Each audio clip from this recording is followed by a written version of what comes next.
السلام عليكم ورحمة الله وبركاته.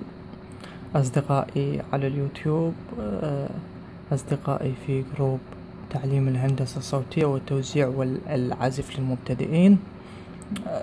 هذا الفيديو هو طريقة تفعيل الميكس كرافت 6 أو 7.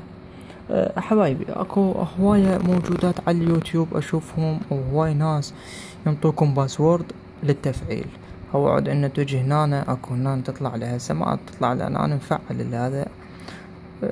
عد على اساس تدخل هنا وتدخل الباسورد ويتفعل. حبايبي، هذا الشيء غلط. هذا هو مجرد تمديد الفترة اللي ينطونك اياها المجانية فقط. اما التفعيل فاني رفعت لكم هذا الملف اللي هو اسمه تفعيل الميكس كرافت. رفعت لكم اياه. راح تلقونه بالجروب فقط، يعني راح تلقى رابط الجروب جوا اسفل هذا الفيديو. تدخل على رابط الجروب، راح تلقى هذا الملف. راح اعطيكم طريقة التفعيل. طريقة التفعيل هو شنو؟ تفتح هذا الملف، تفتح الضغط من عنده، راح يطلع لك هذا الباتش. شوف هذا الباتش ايش بيه؟ بيذن اثنين. شو تسوي؟ تنسخن.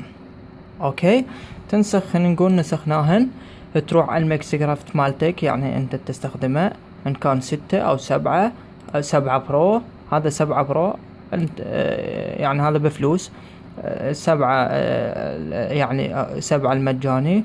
تروح على الخصائص، فتح موقع الملف.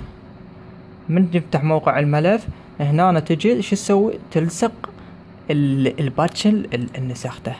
هو اوتوماتيكيا راح يتفعل. اوكي، يعني اوتوماتيكيا عفوا راح يتفعل البرنامج. برنامج حلو، كلش حلو، يعني مثل ما قلت لكم عليه. المكسر مالته حلو، يعني استخداماته كلش حلوة. استخداماته واسعة او حلوة واكثر شيء. وان شاء الله راح تلقون هذا رابط الجروب اسفل الفيديو. تدخل على رابط الجروب، راح يوديك على الجروب، تنضم للجروب. فتلقي التفعيل، وتلقي بالمنشور المثبت برنامج ميكس كرافت 7. تحمل البرنامج وتفعله مثل ما علمتك.